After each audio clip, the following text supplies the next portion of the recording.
Good evening, everyone. Thanks for braving the whatever that is. You got the memo, didn't you, that we're changing the program to it's beginning to look a lot like Christmas? No. This program is called Life, Love, and Legacy. I love alliteration, but it also has some meaning. It helps connect the three pieces that we have on the program. Starting with a very bright, very brilliant, wonderful concert overture by the great Bohemian composer Antonin Dvorak, who you know was probably the next generation after Brahms. As a matter of fact, Brahms even took him under his wing for a time, sort of discovered him, and referred Dvorak and all of his music to Brahms' own publisher, Simrock.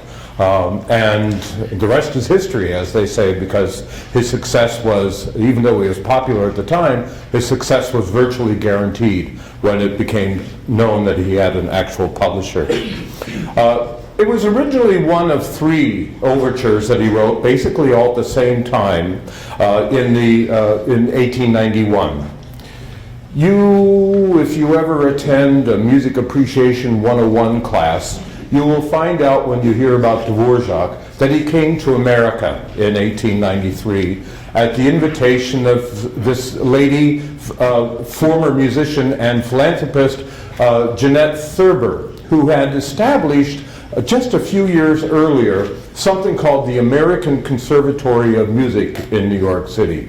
And she thought it would be a great idea to have Dvorak come and head up that conservatory and also have the chance to be a composer and have enough free time to do that as well. So it does turn out that in 1893 he did come to New York and headed up the American Conservatory, or the National Conservatory, which I might add parenthetically is a kind of informal precursor to the Juilliard School of Music. The Juilliard had not existed at the time. So in anticipation of coming to America in 1891, he decided to write these three overtures.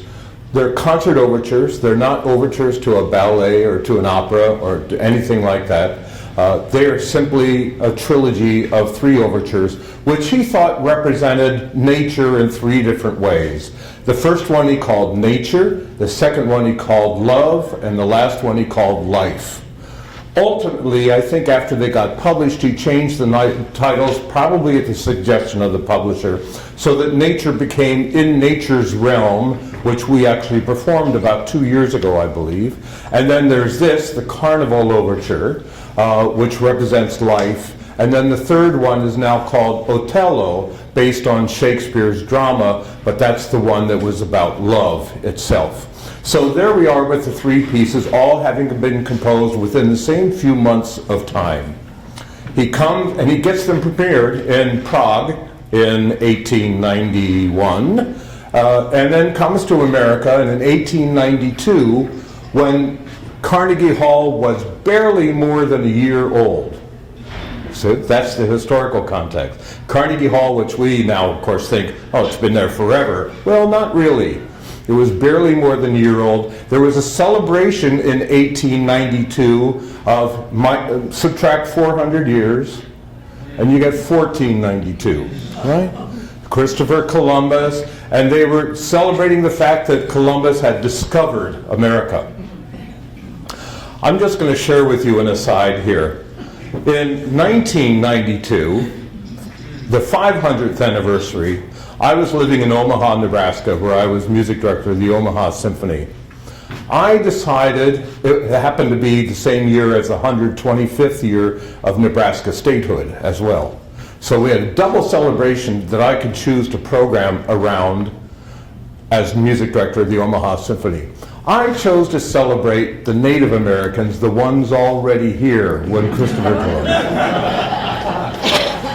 And it was a great success. We had a wonderful time. I won't go on and on about it, but we called it West Meets West, meaning the West, the European West meets the real West.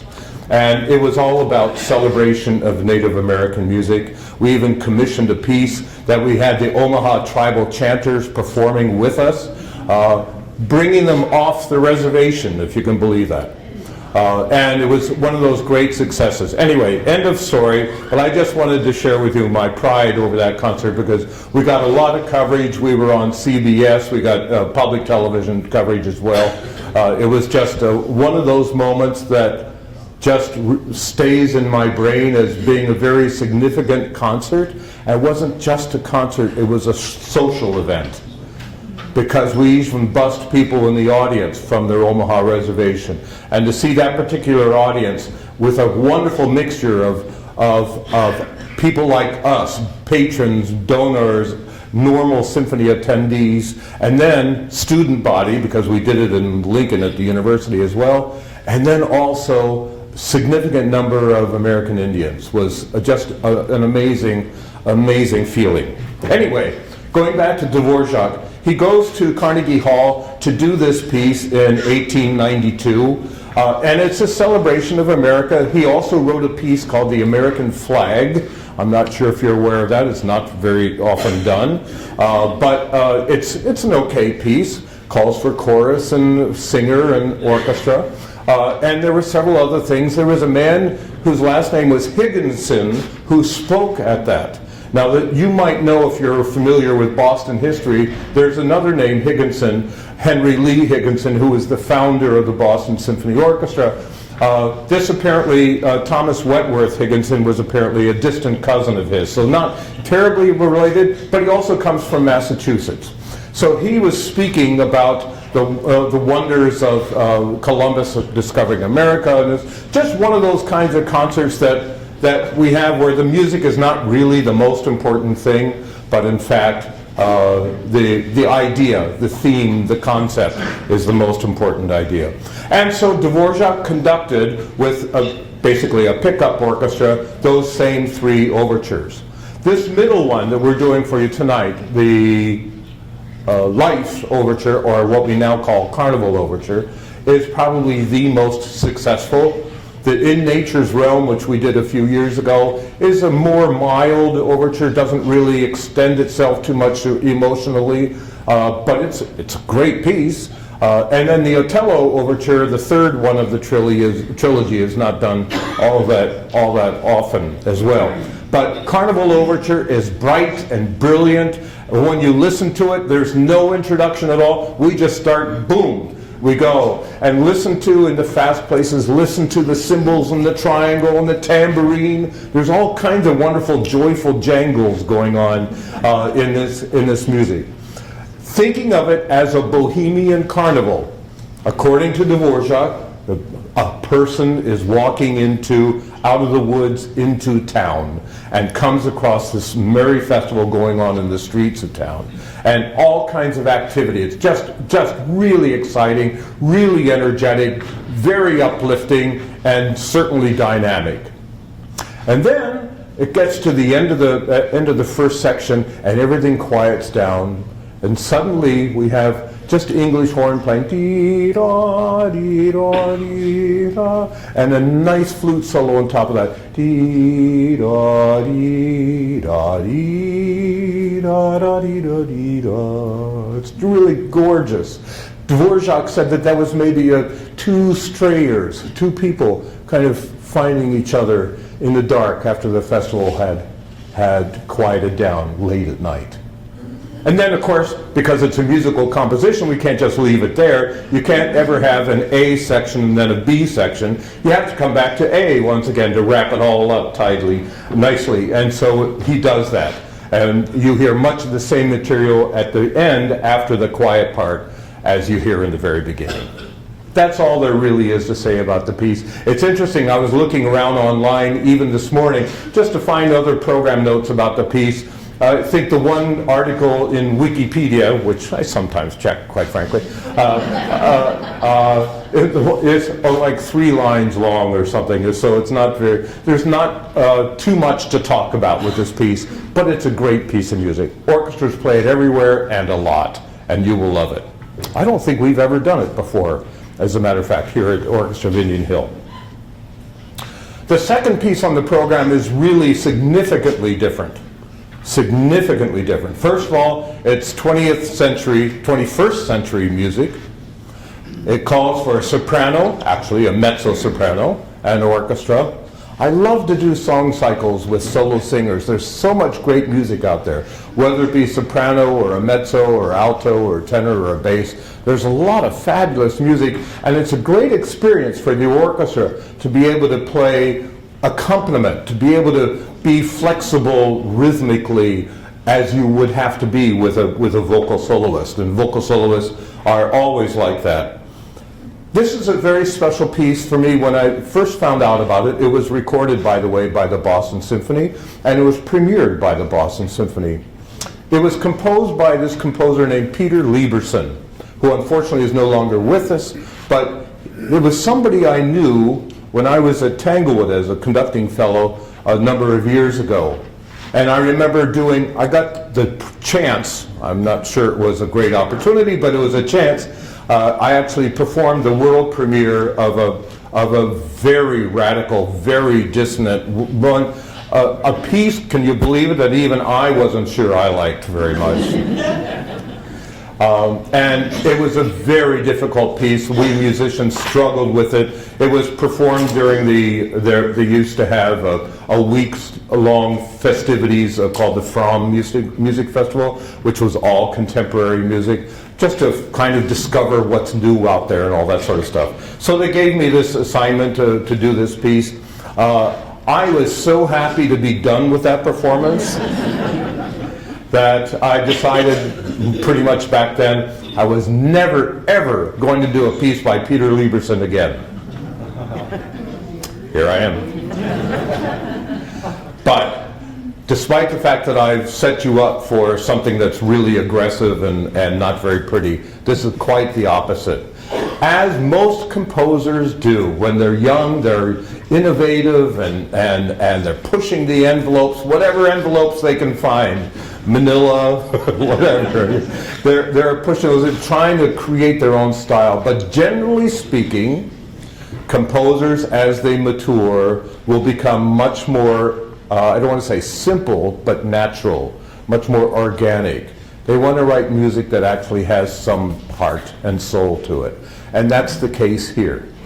Even doubly so, because he decided to write this for his wife, who became the singer who actually premiered the piece with the Boston Symphony, and I think Los Angeles Philharmonic was the other orchestra to do it first. They both commissioned the piece.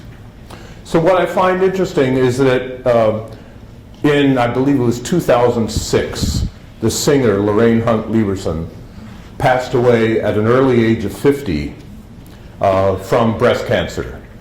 And Peter had written this piece for her only about a year ahead before that. And then it was another year after she passed away that he was diagnosed with cancer and passed away just a few years later. So it's really kind of a sad story. But I remember when the BSO performed it first, I remember hearing about it and hearing the rave reviews about what a fantastic set of love songs this really is. It's him, Peter, writing to his wife, Lorraine, until that unfortunate day. And so in the program book and in the score, Peter writes a program note about it that I want to share a little bit with you. It's all based on texts by the Chilean poet Pablo Neruda, who wrote many sonnets, but Peter decided to choose 5 of them that were especially meaningful to him in honor of his wife, Lorraine. He says, although these poems were written to another, when I set them, I was speaking directly to my own beloved Lorraine. Each of the 5 poems that I set to music seemed to me to reflect a different face in love's mirror. The first poem, which is called If Your Eyes Were Not the Color of the Moon, is pure appreciation of his beloved. The second poem, which begins, Love, love, the clouds went up the tower of the sky like triumphant washerwomen, is joyful and also mysterious in its evocation of nature's elements, fire, water, wind, and luminous space. The third poem, which begins, "Don't go far off, not even for a day," reflects the anguish of love, the fear and pain of separation.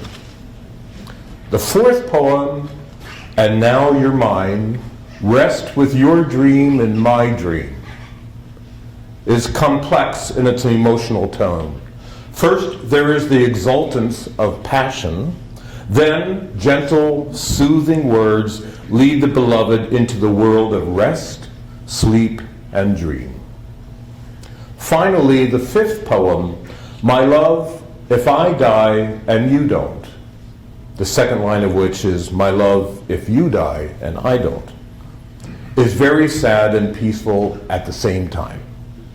There is the recognition that no matter how blessed one is with love, there will still be a time when we must part from those whom we cherish so much. These songs are all through composed, which means you're not going to hear necessarily things coming back, melodies or tunes coming back and read it. He just writes it as the poetry goes. He comes up with new lines throughout. There are two exceptions. One is from, not in the first part in the beginning of the song cycle, but towards the end in intervening movements. You'll hear ba ba ba ba ba, which must have been like a whistle or something greeting that they would have for each other. That's all, that story I can make up for it is, at the end of the movement then you hear ba ba ba ba ba, or sometimes in the middle you'll hear it. I find that really very interesting. And then in the last poem, there is a tune that almost sounds like it's the beginning of a pop tune. Dee da, dee da, dee da, dee da, dee. It's all, and whenever it comes, which does happen a few times, it just feels like, all is well with the world. It's a tremendous feeling to have. The songs are atonal, which means it's not tonal, which means you're not going to hear C major, D flat major, or anything like that, or B flat. Atonal, which means he's still using the same tones, but it's all singing. I've even encouraged the orchestra in the rehearsal, play this like it's atmospheric. It's just a setting. We're just there accompanying and sometimes commenting on the quality of the words of the poetry itself. As the program note says, Lieberson uses then the orchestra to highlight particular lines. Not all of them, but just some of them. Now what I've decided to do is what I've done a couple of times in the past with solo singers.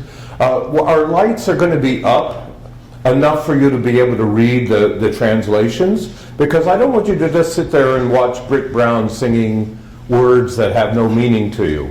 That's the important thing about songs, right? Is we want to know what the words are all about.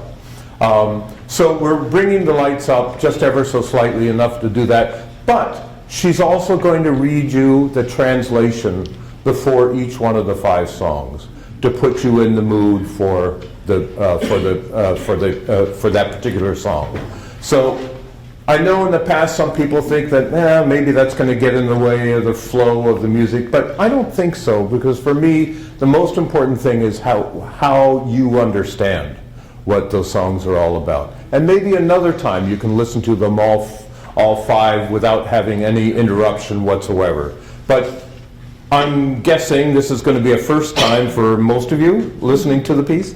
So I think it's important that you truly understand it on a moment-to-moment kind of basis. So there we are with that piece. Intermission comes back, and then we do the great music of Johannes Brahms. I mentioned his name earlier. He's the one who took Dvorak under his wing. Brahms was one of these people who was very self-critical. Some say that he wrote close to 30 string quartets, but burned about 27 of them. Just because he didn't like, he's famous for that story of just at one point in his life just decided none of it was good enough, which is unfortunate for us, of course. But when it comes to writing symphonies, it took him a very, very long time to get around to doing it. Even though people had thought, other friends, composers, etc., thought that he was the heir apparent to the Beethoven legacy, which is why we're calling this concert Life, Love, and Legacy. When you think that Brahms was born in the year 1833, that's only 6 years after Beethoven died. Okay? That's a fairly narrow time frame. And so when he began composing, people started thinking, this guy is really talented. It's like, and he likes to write in a real classical style, just like Beethoven did. Unlike that other living composer, Richard Wagner, all he wanted to do was write these darn opera things that seem to go nowhere, except they last for 6 hours. And also Wagner's father-in-law, Franz Liszt, who was writing also these very descriptive tone poems and this very descriptive piano solo music as well. So Brahms was the classical guy. He was the one to accept the throne, if you will, from Beethoven, and hold on to that as a classical composer. Now, what I find interesting is that while he's classical, he's still and loves the classics. He's still of a romantic age. So this always bothered me when I was in school.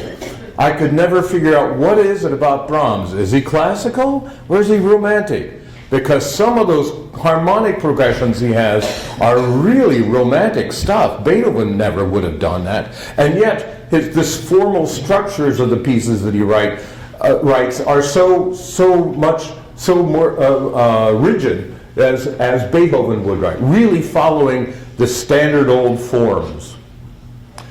And it comes to dynamics, the same thing. Well, what is it? How far is he pushing?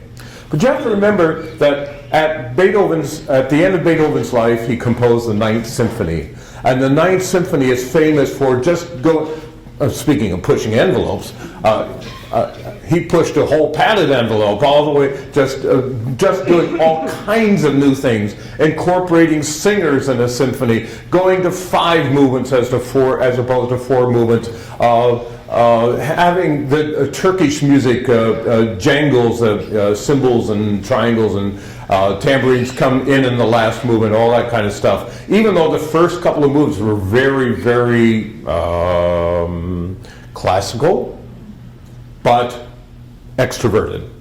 And so Brahms comes along, and everybody loves Beethoven by this time. He was not one of those composers who was forgotten in his time.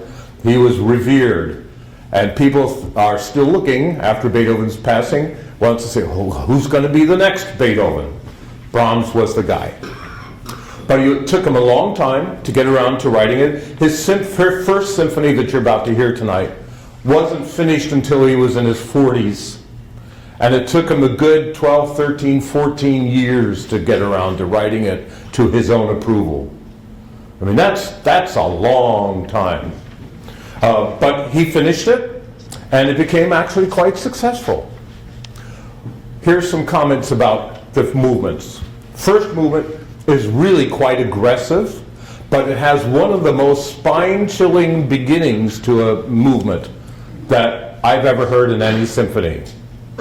You pay attention in the very beginning of the Brahms to the timpani player.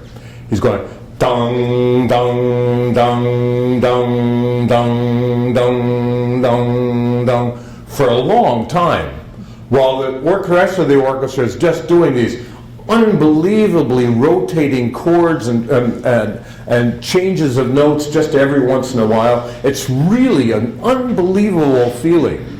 And I know that timpanists freak out over this passage. Well, what's the conductor going to want? Is he going to want dong, dong, dong, or is he going to go on dong, dong, dong? Or how fast is he going to go? Am I going to be able to do it in the right tempo? That sort of. And the funny thing is, Brahms says at the beginning, un poco sostenuto, which is a little sustained. What the hell does that mean? What do you want? Allegro or adagio or something? But just a little sustained. Well, okay. Which is why you'll hear many different renditions of tempo of that piece on different recordings. We're doing it, I'm sure, in a way that's most successful. After that introduction, it's interesting, it dies down, and there's some interesting little tunes going on, and the woodwinds, and then the cellos have their thing, and then it just kind of dies away until bum, da da dum dum dum dum da da, and we're off to the races, basically. Fairly aggressive piece. You know, this is all classical, it's all tonal, but it's fairly aggressive for Brahms. Certainly for the classical or early Romantic period. What's interesting about the first movement is that it actually just kind of dies away at the end.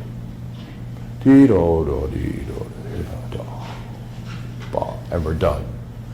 How are you going to follow a movement like that, which is really so aggressive, so filled with energy, and requires so much attention on the part of the audience?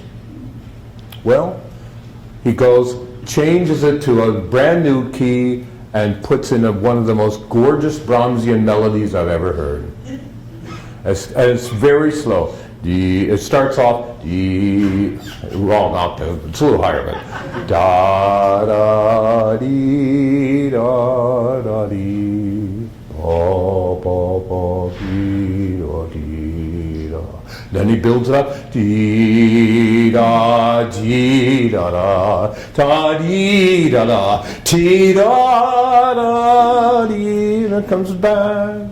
Dee da dee da da dee. It's one of those pieces you can just basically in your own Germanic, classical, romantic way do as much atmospheric floating as Lieberson asks you to do in the Neruda songs. Okay? In the middle of it, actually a little before the middle, then we have violin solo. Dee da da dee da dee da dee da dee da dee da dee da dee da dee da dee da. Oh, it's so beautiful. And you hear Alice playing the solo. The oboe is also doing it, and the first French horn is also doing it. So you hear that same melody going on in these different colored octaves. It's a fabulous sound. Just sit back and relax and listen to that. Enjoy the different harmonies, the different dynamics, and the different emotions that Brahms will lift you up, and then he'll bring you back down again, all over the place. Normally, the third movement for a classical symphony, as you probably all know, is either a minuet in the old days or a scherzo in Beethoven's days. Scherzos, Beethoven is the one who changed that third movement attitude to something faster and clippier, if you will, than those the old guys, Mozart and Haydn, those folks, who did a nice stately minuets, you know, where you didn't want to move too much for fear the powder in your wigs would go flying away. So, but Beethoven comes out in one of his symphonies, or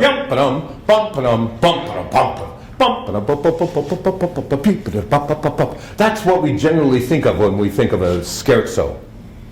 What does Brahms do? Not a scherzo. Dee da da dee da da da dee da dee da dee da dee da dee da dee da dee da dee da dee da, etc. Oh, it's just, I've explained to the orchestra, it's just a walk in the park.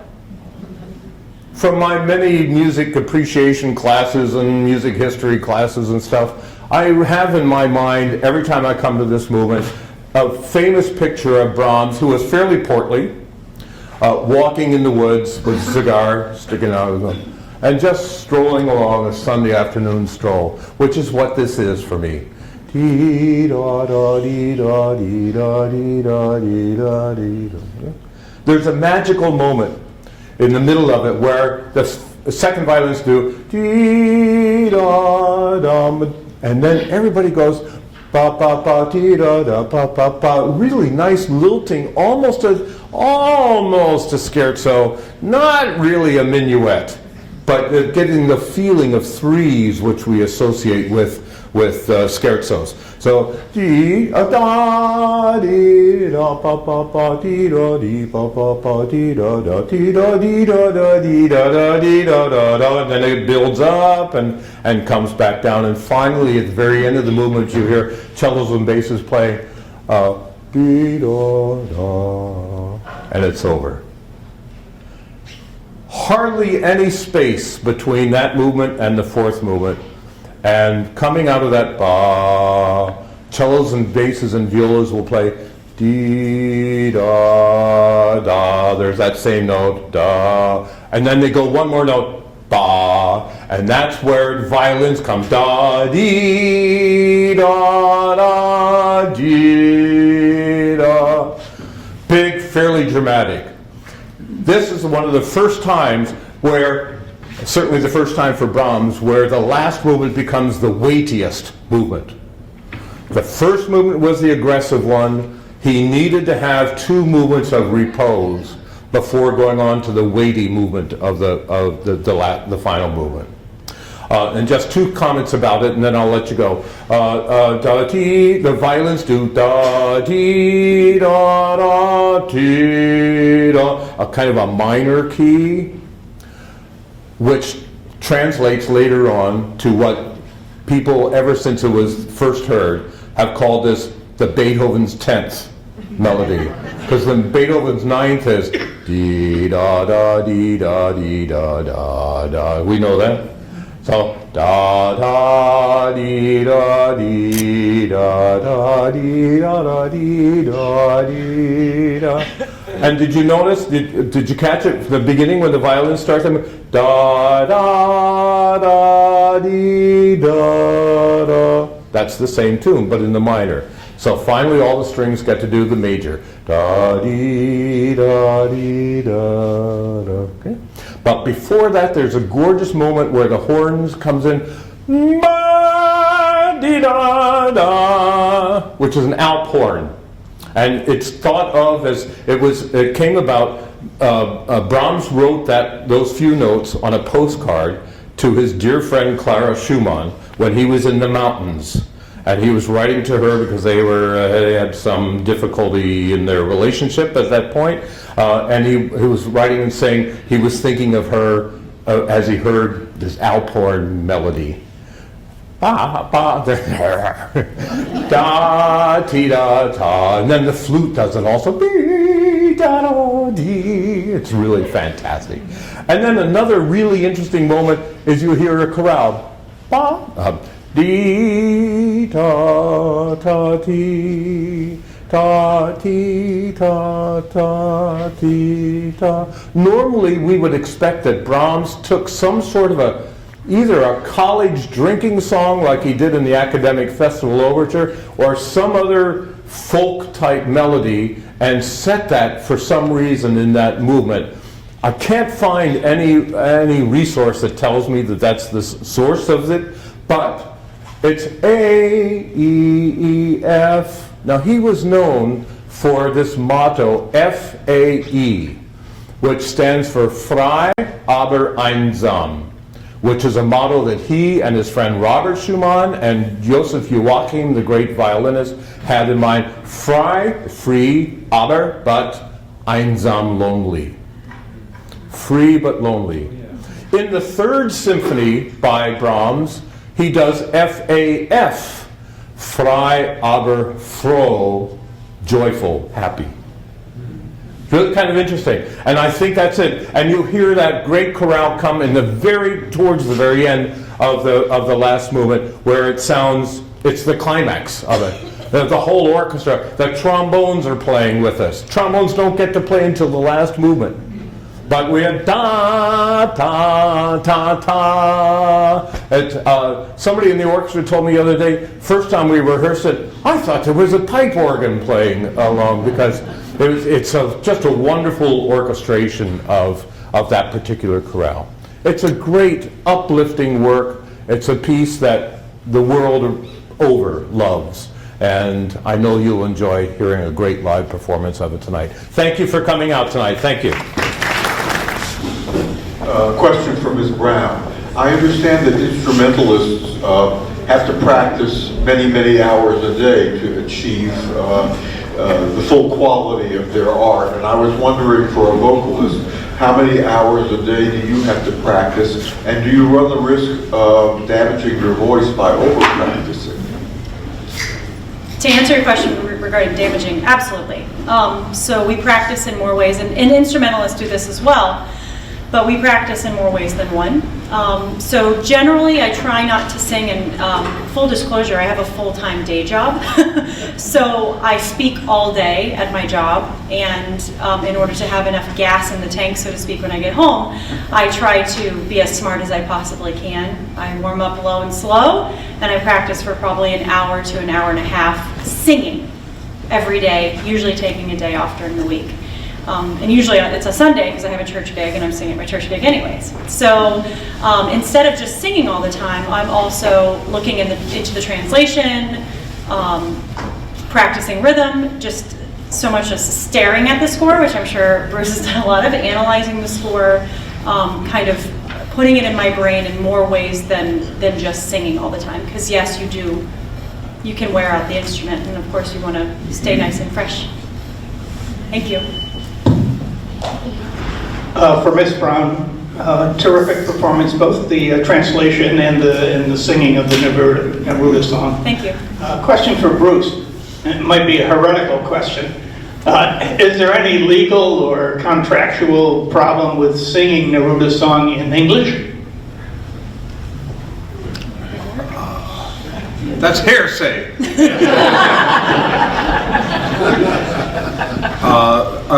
I don't think anybody would attempt it. It's an interesting question, but it was written with the Spanish poetry in mind.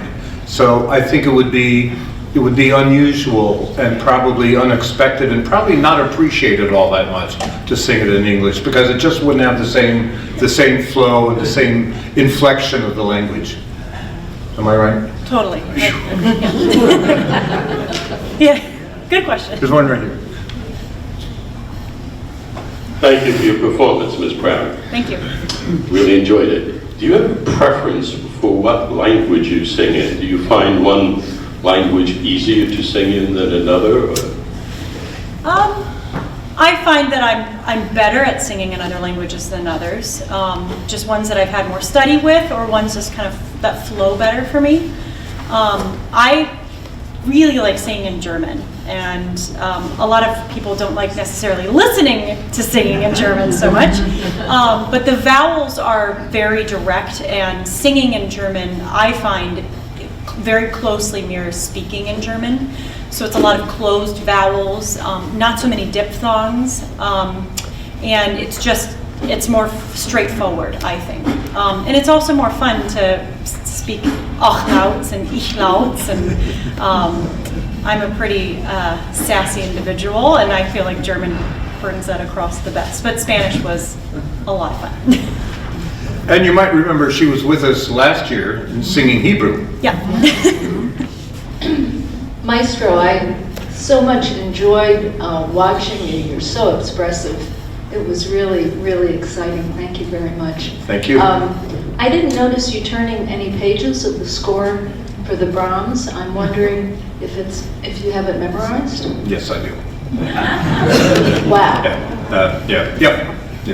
Dvorak too. It's the first time I think around, at least in recent memory, I've had a chance to program two different pieces, both the Dvorak and the Brahms, that I know intimately and I can conduct from memory. You can see the faces on the musicians wondering, though. Hi, question for Bruce. What does tonal mean for those of us that are not musicians? And can you tell us a little about like the Carnival Overture, if it was written for a specific reason, or because unfortunately I missed the that part of it. I had a half an hour explanation about that. No, the tonal simply means it's not in a key, which means pieces are written, in the key of F major or C major or A flat minor or whatever. There are 12 tones on the keyboard available to us, and And a piece, most pieces, most tonal all tonal pieces, are written with any one of those notes as the key focal point. So they might start on that note and then it'll transition away, but it'll come back again. So that's what tonal is to be there. As opposed to atonal, which is the Neruda songs, where there is no particular note that emerges on a regular basis, or as kind of, you might call it home base kind of thing, okay? And then as far as the Dvorak is concerned, it was not written as an overture to anything. It's just simply a concert overture, and there were three of them that he wrote together as a trilogy. One is called In Nature's Realm. The next one is called the Carnival Overture that we did, and then the third one is called Othello, based on Shakespeare. I just wanted to comment, I've heard the Brahms first many times, but it's really great to hear a great performance. Oh, thank you so much.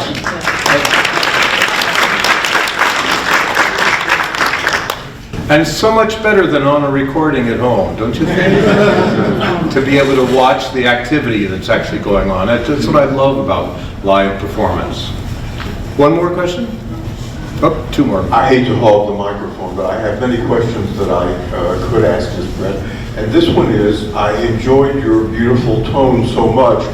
You don't seem ever to take a breath, and yet, without air, you couldn't possibly be producing those tones. So how do you manage to breathe in the midst of all of the sound that you're projecting? It's actually, it's a great question. I have a lung pack on my back. You see the violinist cranking? It's like in the Tales of Hoffman, you know. All right. Something happened when I hit 30, just a few years ago, and it was something that was promised to me, and it really did happen, where I just began to understand how breath production works, and it's economy of movement and economy of sound. So it's just planning your breaths in a very smart way, but also trusting the support mechanism, which is a whole bundle of muscles that live in this area.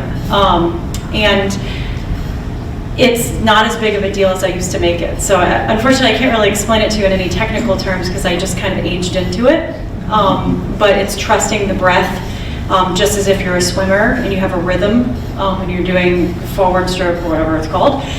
In the pool, you have a rhythm that you can trust with your breathing, and it's the exact same way with singing. So I know when I take a breath and I see the length of phrase that I will absolutely make it all the way through. Good question. Last question. There's another one here. I don't know, maybe this is something I just noticed tonight, but I was enjoying the double bass part and watching them, and it looked like they were reaching way up and doing something. Do you know what? When that happened one time, I was thinking, I wonder if somebody's going to ask about that later. So basses have a particular tuning of the 4 strings. One of our basses actually has a 5-string bass, so he can go a couple notes lower. Some years ago, somebody invented what we call the machine, which is an attachment that is a longer string. It lowers the lowest string by a couple of different pitches. So if you know music, the lowest pitch on a bass normally is an E. This takes the lowest notes down to C. And what they have to do is immediately, because it alternates or it affects the fingering that they have on the string, so they have to reach up and they hit a couple tabs, whatever they're needing to do, whatever the passage is, and that elongates the string, so it's not just tight at the nut, if you know what I mean. And then they come back out of it again by undoing the tab. It's fun to watch them doing it, and I will say that I find it more often in Brahms than anything else. Brahms has this tendency to go down to the E natural and not write any notes lower than that, even though the typical way of writing is to do it in octaves with the bass, but he would always stop at the E natural. But now there's so many times in all of his music where just another couple of pitches, you still maintain the octaves all the way down, and it's a glorious sound down there. The 5-string bass, it's a different tuning, and he has the lowest pitch is a C natural. So he doesn't need a machine. I think we have 1 or 2 basses that don't have the machine at all. And if they do, then they just jump it up an octave where they can play the notes. You're welcome. One more? One more? Anyone? Okay. Well, I hope everybody... Thank you very much. Drive home safely, everybody. Take it easy, okay? Thank you.